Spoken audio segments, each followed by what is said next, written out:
అందరికీ నమస్కారం. హిందీలో ఒక సామెత ఉన్నది, జబ్ గిదడుకు మౌతాయతో సిటీకే తరహ బాక్కే ఆతా, నగరానికి పరిగెత్తుకుంటూ వస్తుంది. గీదడు అంటే తెలుసు మీకు, ఇక అంతకంటే ఆ టిల్లు గాన్ని, ఆ లుచ్చా గాన్ని, ఆ లఫంగా గాన్ని, ఆ బ్రోకర్ గాన్ని, బఫూన్ కంటే ఎక్కువైపోయింది ఇప్పుడు వాడు మరి అమెరికాలో చదువుకొని వచ్చినా అంటున్నాడు. వాడు బేసన్లకు బేసజాలకు పోవని వాళ్ళు అయ్యి అంటాడు. బేసిక్ నాలెడ్జ్ లేదని మా ముఖ్యమంత్రి గారిని అంటున్నాడు. అరే హౌలే కేటీఆర్గా నీకు ఏమాత్రం తెలివిన్నా మాట్లాడరా, తెలివితో మాట్లాడు, విజ్ఞతతో మాట్లాడు. నీ బాడీ అంతా కూడా నీకు ఏ టెస్ట్ పెట్టినా కూడా ఏం దొరకదు. ఎందుకంటే నువ్వు ఒక నీరజ్ మోడీ, నువ్వు ఒక లలిత్ మోడీ, నువ్వు ఒక వాడెవడు పారిపోయినాడు క్రికెట్, మన పేరేంటి విజయ్ మాల్యా గాడు, అంతకంటే ఆర్థిక నేరస్తు. నిన్ను నార్కో అనిల్స్ చేసినా రాదు, నిన్ను లైట్ డిటెక్టర్ చేసినా ఏం రాదు, లేక పాలిగ్రాఫ్ టెస్ట్ చేసినా కూడా నీలో ఏం బయటికి రాదు. ఎందుకంటే you are a big criminal, your family is a big criminal. 100 తప్పులు చేసినాక ఈయన శిక్షిస్తాడట మా ముఖ్యమంత్రి గారిని.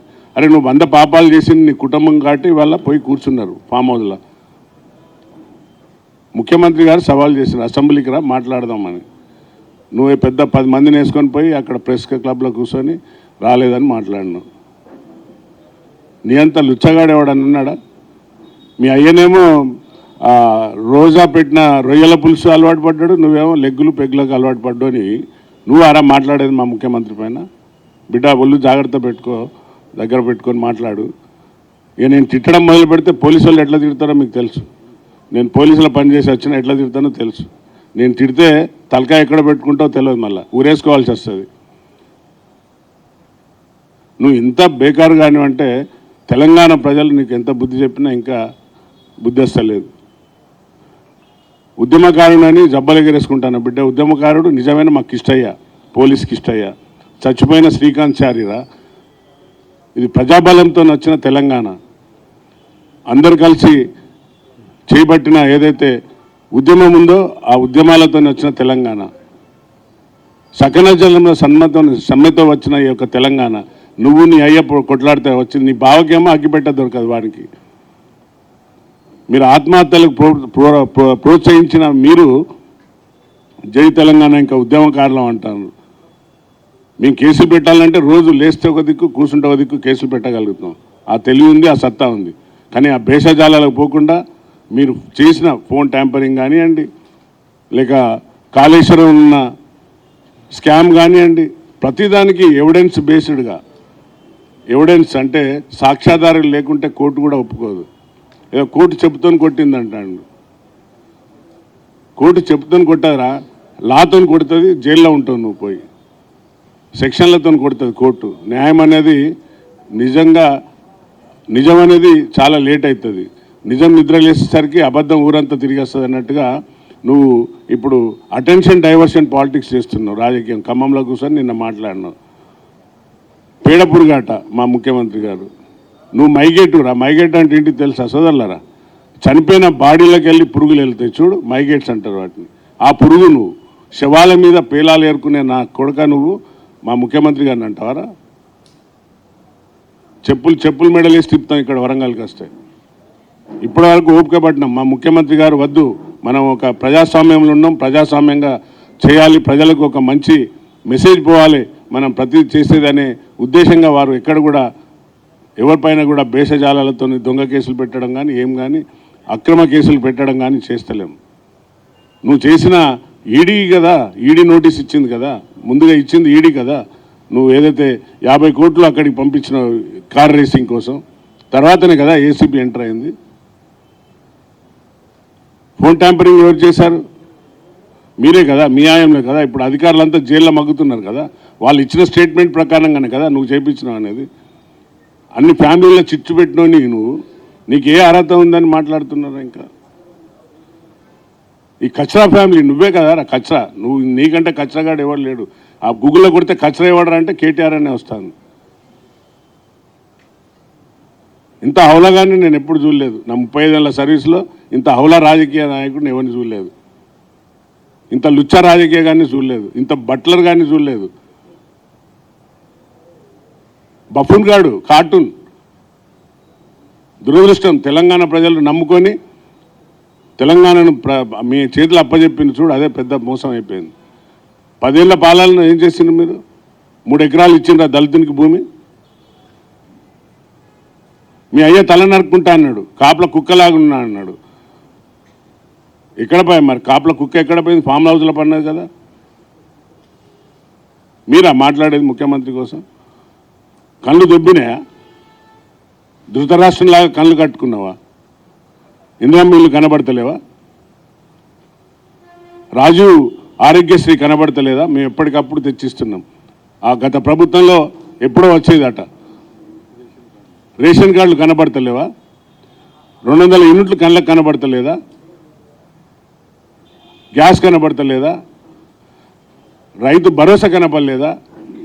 ఉచిత బస్సు మహిళలు పోతుంటే వాళ్ళ మీద కూడా కామెంట్ చేస్తుంది, డ్యాన్స్ చేసుకో, డిస్కో డ్యాన్స్ చేసుకో, అది ఇదని. ఇంత దిగజారుడు రాజకీయ మాటలు అవసరమా? పెద్ద చదువుకున్నా అంటాను కదా, నువ్వు లాటరీలు కడిగినట్టున్నావు, అందుకనే నీ నోరంతా కంపే ఉన్నది. ఆ అమెరికా కంపంతా నీ నోట్లో ఉన్నది, అందుకనే ఆ కంపు మాటలు వస్తున్నాయి తప్ప నీకు తెలంగాణను అభివృద్ధి చేస్తుంటే నువ్వు ఓర్చుకోలేకపోతున్నావు. ఇవాళ ప్రతి గృహిణి కళ్ళల్లో మేము సంతోషం చూస్తున్నాం. ఆడబిడ్డల కళ్ళల్లో ఇందిరమ్మ ఇండ్లు ఇస్తుంటే వారి ఆవేదన చూస్తున్నాం. సన్నబియ్యం తినుకుంటా చెబుతుంటే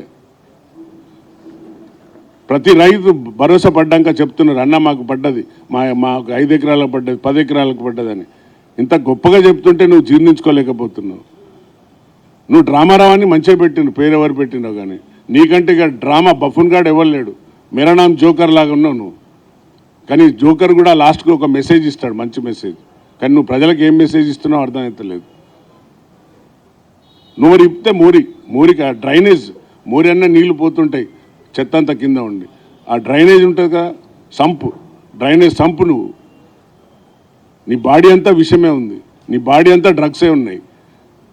అందుకే నువ్వు లైట్ డిటెక్టర్ టెస్ట్ రా, అక్కడికి రా, ఇక్కడ రా అంటున్నావు. దొంగలు ఆరితేరిన నేరస్తులు ఏ డిటెక్షన్కి పోయినా కూడా రాదు.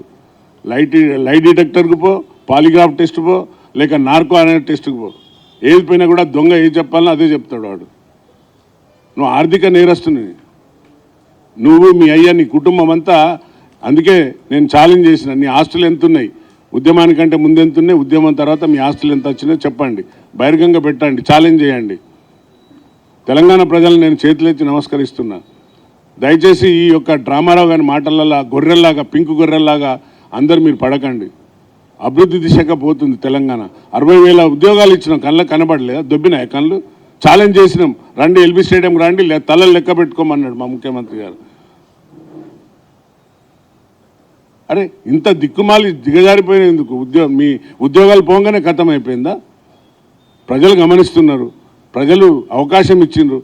కాంగ్రెస్ ప్రభుత్వం మీద నమ్మకంతో, సోనియమ్మ నమ్మకంతో, సోనియమ్మ తెలంగాణ ఇచ్చింది కాబట్టి ఒకసారి ఛాన్స్ ఇవ్వండి, కాంగ్రెస్ కంటే ఇచ్చిండ్రు ప్రజలు. ఒక 2 ఏళ్లలోనే నీకు కళ్ళు దొబ్బినాయా? 2 ఏళ్లలోనే ఓపిక పట్టుకోలేకపోతున్నావు. 5 ఏళ్ళు కదా, 5 ఏళ్ళు మొదటిసారి ఏమన్నారు, మేము ఇప్పుడే తెలంగాణ ఇప్పుడే చిన్న అడుగులు వేస్తుంది, ఇంకోసారి ఇవ్వండి అంటేనే కదా తెలంగాణ ప్రజలు నమ్మి నీకు మరొకసారి 5 ఏళ్ళు మళ్ళీ ఒకసారి ఓట్లు వేసింది. ఏం చేసినావు నువ్వు 5 ఏళ్లలో? మొత్తం దోసుకున్నావు. బహుశా ఆంధ్ర సోదరులు దోసుకపోయినరో లేదో తెలియదు. నువ్వు దోసుకున్నంత దోపిడి, నీ కుటుంబం దోసుకున్నంత దోపిడి ఎవడన్నా దోసిండా? అందుకనే మమ్మల్ని 420 అంటాను, 420 హామీలు అంటున్నాం. ఒక్కొక్కటి పోతున్నాం బిడ్డ. కొంచెం ఓపిక పట్టు బిడ్డ. ఎందుకు అంతగానో చెప్పు మీద కుచ్చులా ఎగిరెగిరి పడుతున్నావు? నువ్వు 5 ఏళ్లలో దోసుకున్నదంతా ఇప్పుడు పెట్టుకొని నువ్వే కదా యూట్యూబ్లో నడిపించేది. కాళేశ్వరం మీద ఏటీఎం మిషన్ లాగానే పనిచేసాం మీకు. పాపం అందరు అధికారులు జైలుకు పోతున్నారు ఒక్కొక్కరు. కాళేశ్వరంలో పనిచేసిన అధికారులు కోట్లల్లో ఉన్నాయి ఆస్తి ఒక్కొక్కరిని. ఇంత చేసినా కూడా ప్రజలు చూస్తున్నారు ఎవరు ఆర్థిక నేరస్తులు అనేది. లిక్కర్ స్కామేనే, మీ చెల్లెనే చెప్పింది, నా ఫోన్ కూడా ట్యాంపర్ చేసిండు అనేది. ఇంత దిగజారిపోయినావు ఎందుకు అంత కేటీఆర్? ఇంత నీచానికి ఎందుకు దిగజారిన? ఒక్కసారి ఆత్మ పరిశీలన చేసుకో, పోయి అద్దం ముందు నిలబడి నీకు నువ్వు చూసుకో. మొగోడు అని అంటాను. మా అన్న చెప్పిండు ఇప్పుడే, ఒకసారి రా నువ్వు రా, మా ముఖ్యమంత్రి గారు మొగోడో కాదో చూపెడతాడని. వరంగల్ రా ఒకసారి, ప్రజలు మా కార్యకర్తలు ఊపిక పట్టున్నారు. మేము అంటున్నాం వద్దు, ఏదైనా కూడా మనం న్యాయపరంగా పోదాం, లా చేతులను తీసుకోవద్దని చెప్తున్నాం.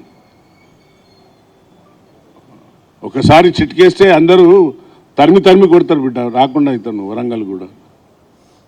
ఏంటంటే సమాజంలో మనం సమాజానికి ఆన్సర్ ఇవ్వవలసిన మనది వ్యవస్థ, రాజకీయ వ్యవస్థ అంటేనే సమాజానికి ప్రజలకు మనం జవాబుదారుగా ఉండాలనే ఉద్దేశంగా మేము ఓపిక పట్టి ప్రతి ఒక్కటి కూడా వీరు చేసిన తప్పులను, వీరు చేసిన ఆర్థిక దోపిడీలను, వీరు చేసిన పనులన్నీ కూడా ఒక్కొక్కటి బయటకు వచ్చే వరకు మింగుడు పడతలేదు.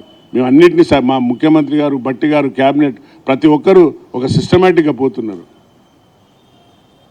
నువ్వు ఇంత చీడ పురుగు అయిపోయినావు తెలంగాణలో.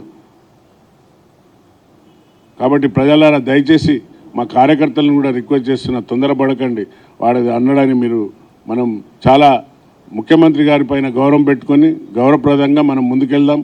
ప్రజలకు మనం చాలా జవాబుదారీతనంగా ఉండాలి, ప్రజలలో ఉండాలి. ఈ కాంగ్రెస్ ప్రభుత్వం వచ్చినాక ఇప్పుడిప్పుడే తెలంగాణలో అభివృద్ధి చెందుతుంది. తెలంగాణకు ఉద్యోగాలు వచ్చినాయి, విద్యార్థుల భవిష్యత్తు బంగారు భవిష్యత్తు అయింది. అలాగే ఎన్ని రోజుల నుండి ఇందిరమ్మ ఇల్లు లేని వాళ్ళు, నిరుపేదలందరికీ ఇండ్లు వచ్చినాయి, వారు సన్నబియ్యం తింటారు, రైతులకు భరోసా వచ్చింది, రుణమాఫీ వచ్చింది. కాబట్టి దయచేసి అందరూ కూడా ప్రజలు, రైతులు అందరూ గుర్తుంచుకోండి. ఇప్పుడు దయాకర్ రావు కూడా లేచిండు, ఇప్పుడు అన్ని పాములు ఆడుతుంటే నీరు కట్ట కూడా లేచి ఆడుతుందట. అట్లా ఇప్పుడు పాదయాత్ర చేస్తాడు, ఇంకొక 4 రోజులలో నీళ్ళు వస్తాయని తెలుసుకున్నాడు. అంతకుముందు కూడా ఒకసారి నేను నీళ్ళు ఇడిపించినాక మా ఇరిగేషన్ మినిస్టర్తో మాట్లాడి కెనాల్లో నీళ్ళు వచ్చే టైంలో బయటకు వచ్చి ఫోన్లో మాట్లాడి, అన్న నేను దయాకర్ రావుని మాట్లాడుతున్నా, నాకు నీళ్ళు లేవు, ఇవన్నీ నీళ్ళు ఆల్రెడీ వచ్చేసినాయి. నీళ్ళు వచ్చేసినాక అప్పుడు ఆ వీడియో, మాకేం వీడియోలు పెట్టుకోవడం రాలేదు, మేమేమో పని చేసుకుంటూ పోతున్నాం, మేము చెప్పుకోలేకపోతున్నాం. చెప్పడం ఎందుకు, మనం పని చేస్తుంటే ప్రజలు చూస్తున్నారు, గమనిస్తున్నారు కదా అనుకున్నాం. ఆ నీళ్ళు వచ్చినాక ఆయన ఎప్పుడైతే ఆయన ఫామ్ హౌస్ అక్కడ ఉంటుంది పర్వతగిరిలో, అక్కడ వచ్చే వరకు వెయిట్ చేసిన, అక్కడ రాగానే ఆ నీళ్ళు వస్తున్నాయని పోయి అప్పుడు ఇరిగేషన్ మినిస్టర్తో మాట్లాడి నేను ఇస్తేనే నీళ్ళు వచ్చినాయని ఇప్పుడు మళ్ళీ డ్రామా పగటి వేషగాళ్ళలాగా నేను పాదయాత్ర చేస్తా, ముఖ్యమంత్రి ఇల్లు ముట్టడి చేస్తా అంటాడు. నువ్వు మోకాళ్ళ మీద నడిచి వచ్చినా కూడా ఎవరు నమ్మరు. నిన్న అక్కడ ఆ పాపం మనవరాలు తరిమేసింది. ఇప్పుడు వర్ధనపేటలో తిరుగుతావా, పాలకుర్తిలో తిరుగుతావా, ఇంకా ఎటు నిర్ణయం కాలేకపోతున్నావు. రేపు పర్వతగిరి వాళ్ళు, మన వర్ధనపేట వాళ్ళు కూడా తరిమేస్తే ఎక్కడ పోతాడో పాపం. బాధ అనిపిస్తుంది చూస్తుంటే.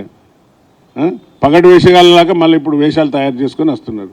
కాబట్టి దయచేసి నా కాన్స్టిట్యున్సీ ప్రజలు కూడా, వర్ధనపేట ప్రజలు కూడా గమనించండి. ఇప్పుడు ఎలక్షన్లు వస్తున్నాయి కాబట్టి ఇవన్నీ డ్రామాలు. ఈ తెలంగాణ ఉద్యమకారులని చెప్పుకునే దొంగలు నమ్మకండి, తస్మత్ జాగ్రత్త. అసలైన ఉద్యమకారులు అందరూ పాపం ప్రాణాలు త్యాగాలు చేస్తేనే ఈరోజు తెలంగాణ వచ్చింది. మన గద్దరన్న దగ్గర చూసుకున్నారా, గద్దరన్న పాపం గేట్ కాడ కూర్చొని ఆయన యొక్క పాటతోని, ఆయన యొక్క ఊపుతోని, ఆయన యొక్క మొత్తం తెలంగాణను ఉర్రూతలుగిచ్చి తెలంగాణ రావడానికి సహకరించిన వాళ్ళను, మీరు ఉద్యమకారులను, రచయితలను కూడా గుర్తించిన వాళ్ళు మీరు ఇవాళ తెలంగాణ ఉద్యమకారులు అని చెప్పుకుంటే సిగ్గుచేట అనిపిస్తుంది. ఈరోజు మా ప్రభుత్వం వారిని అందరినీ గౌరవించుకొని అందశ్రీ రాసిన పాటను మన జాతికి అంకితం చేసింది. కాబట్టి దయచేసి ప్రజలను అందరినీ కూడా నేను మీడియా ద్వారా అడుగుతున్నా, ఈ డ్రామారావు, ఈ లుచ్చగాడు, ఈ లఫంగాగాడు, ఈ బఫూన్ గాని మాటలు మీరు ఎవరు కూడా వినొద్దు. ఆ నోరు జాగ్రత్త పెట్టుకొని మూరులాగా మాట్లాడద్దు. దయచేసి గమనించాలని విజ్ఞప్తి చేస్తూ ముగిస్తున్నా. జై హింద్, జై కాంగ్రెస్. Thank you.